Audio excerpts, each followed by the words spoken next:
kuSouth Africa uko hazvisina kumira zvakanaka. Aiwa, panapa pachizokala manje. We are seeing mavideos ari kutenda pasocial media tichiona maZimbabweans ari muSouth Africa vachibatikana nemashoko mathreats ari kubva nevanhu zvinzi aiwa imimi sei musingadi kutika pate maprotest munenge muri kurarama life yakanaka ikoko.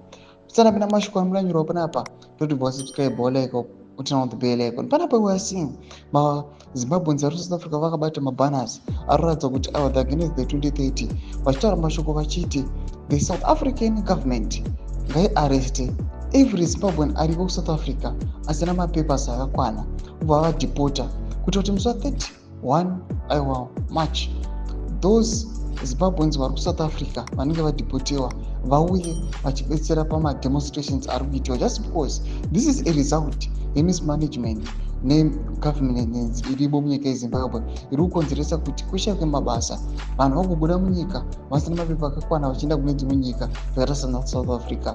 Mashoko ari kubuda panapa tiri kuona kuti this guy wamuri kuona uyu ari very vocal in the video and ari kuratidza kuti support yaainayo vachirekodhiwa vachiskimiwa panapa araratidza kuti munhu aritoriwo serious akajamuka. BBC Zimbabwe yauya ikabudisa this video inokomenda ichiti is an effect Zimbabweans in South Africa getting ready for M31.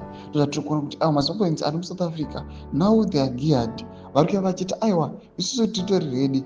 Panapa sezvamunhu kuziva kuti mukangonzi maZimbabweans ari kuSouth Africa munotongoziva kuti ndo vakomana vanenge vari mumastreets eSouth Africa vachikonzeresa mamwe macriminals anongosimuka South Africa anotongozikanwa kuti aiwa anenge maforeigners aya anenge maZimbabweans. Zviri zvatiri kuona kuti muchiona vanhu vakadaro vachidhimanda the South African government kuti aiwa ngaitidhipote kunobetsera maprotest ari kuitwa munyika yeZimbabwe zvinotaridza kuti aiwa chiitiko ichi aiwa hachisina kumira zvakanaka manje. Tudze mafungiro enyu matudi pamusoro pe-this readiness iriitwa nemaZimbabweans ari muSouth Africa for the M31 protest. Enda comment section medu, subscribe or like, turn on the bell icon.